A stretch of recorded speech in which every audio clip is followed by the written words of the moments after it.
All right, what's going on, everybody? Welcome back to the channel. This is going to be by far, I think this is going to be one of my favorite videos that I ever do. And I think it's a video that can really help out literally any type of player for how we're going to train the lever system.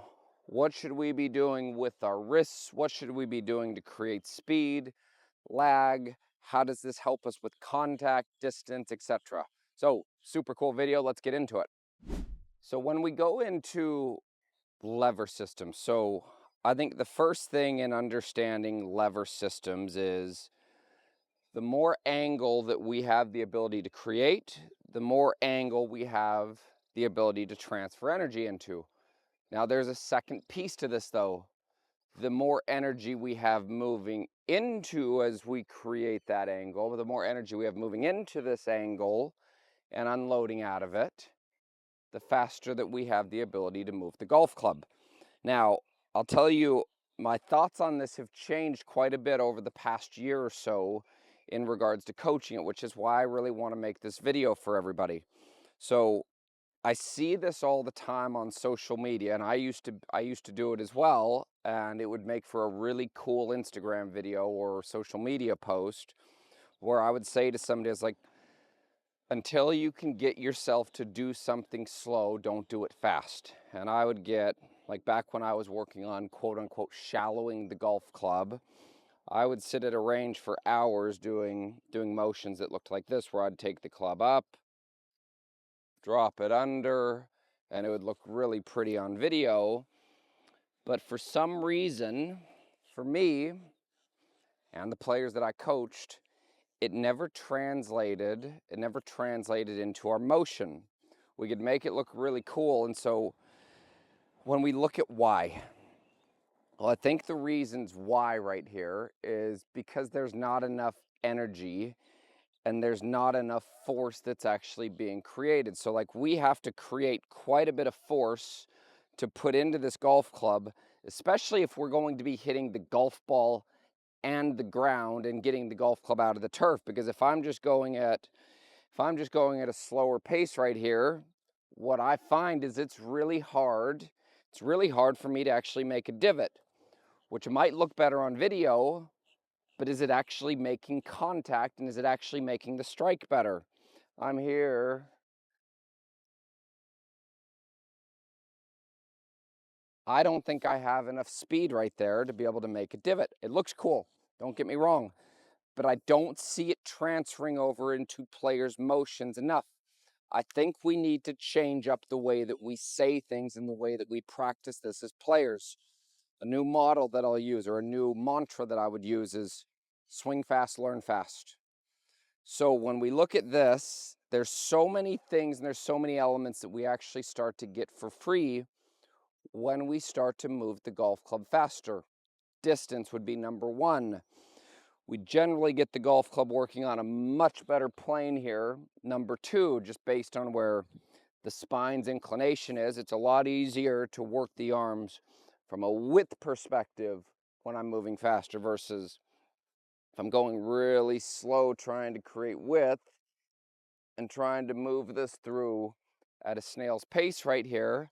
I don't see it transferring over to the player's actual motion enough. It's not saying that we shouldn't work on changing movement patterns like shoulder rotations or hinging and loading patterns, which what this is going to be about today is our lever system. But remember this, we're moving through positions, we're not moving to positions. So if I'm working on shoulder rotation and adding more trail wrist extension at the top, I might feel this for a sec. Now I'm going to start to rehearse this at a faster pace.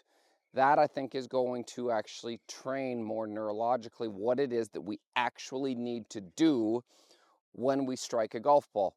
Remember this, we need quite a bit of force to get this golf club at a high velocity into the ground and through the turf, okay? Here are my ways that I like to practice it. My number one training tool that I would say that I would use when building out structure now and training a lever system, so how we should pull and throw right here, is actually using an alignment stick. There's so many added benefits that we can get to this. Number one, we have auditorial feedback to hear if we're moving the golf club fast enough, and also hearing where and when we are creating that speed.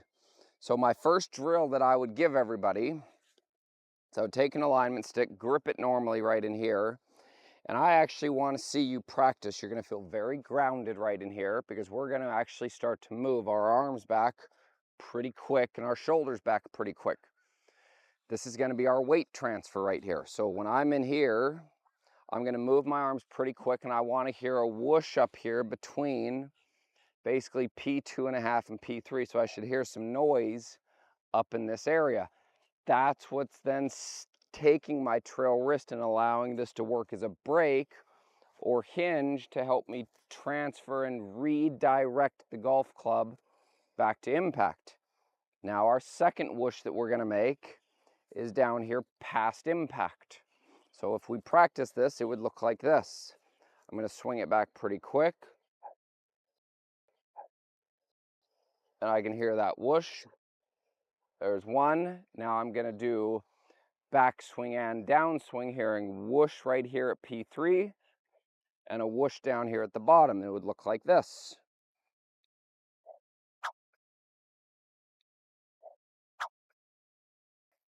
Do that one more time.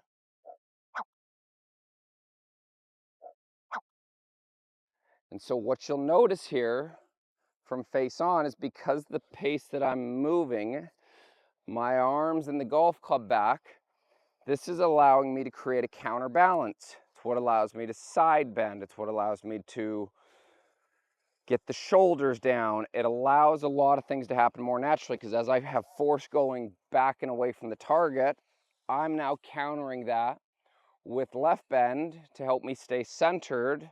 And this is where I think pivots are formed a lot easier, okay? So an alignment stick is a great tool. Fast back, fast through, stop.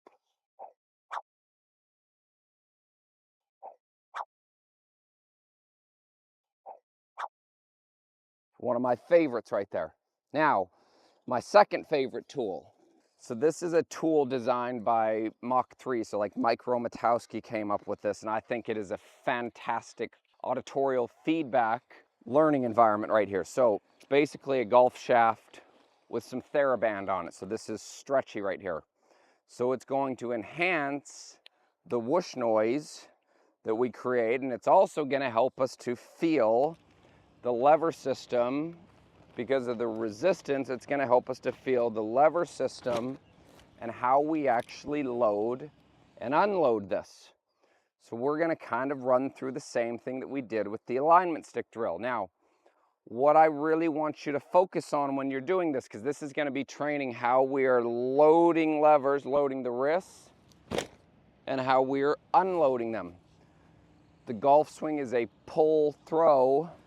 Pull, hinge would be our throw, pull, throw motion.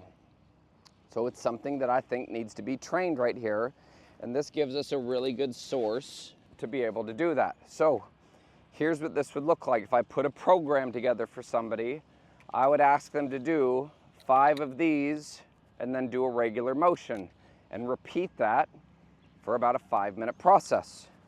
So I'd go right in here. I'm going to swing this back,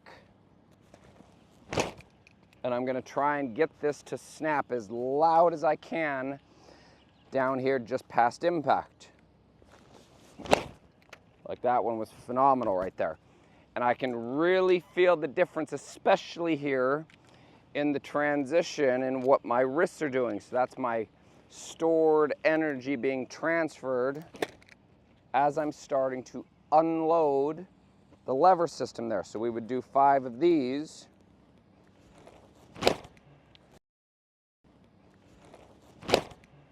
And now I've got a pretty good feel that I can take back to the golf ball. So we are not holding the golf club through the hitting area, and we are not making a really crazy slow backswing to be able to produce this. We're going to go fast back, fast down, throw and stop. Okay, so if I did a rehearsal, I'd go fast back, fast down, throw and stop. And we should see that we have the ability to make more of a divot right there. Let's give it a go. I'm going to repeat that same feel. Fast back, fast down, hard stop.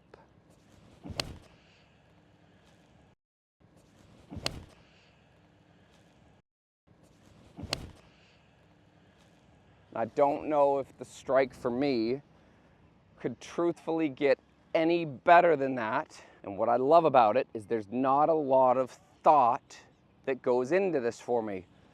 My goal is to maintain my center, swing the golf club back pretty quick. The wrist is acting as a brake to redirect the direction of the golf club from the top back down. And now my goal is to be able to throw this as hard as I can into the ground and stop it.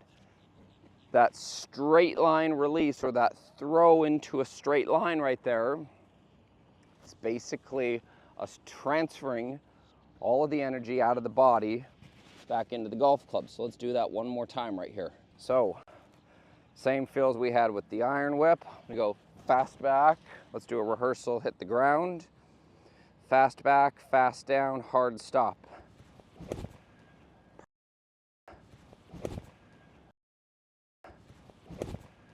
Perfect, I like that. We'll reset this to the ball. Fast back, fast down, throw and stop.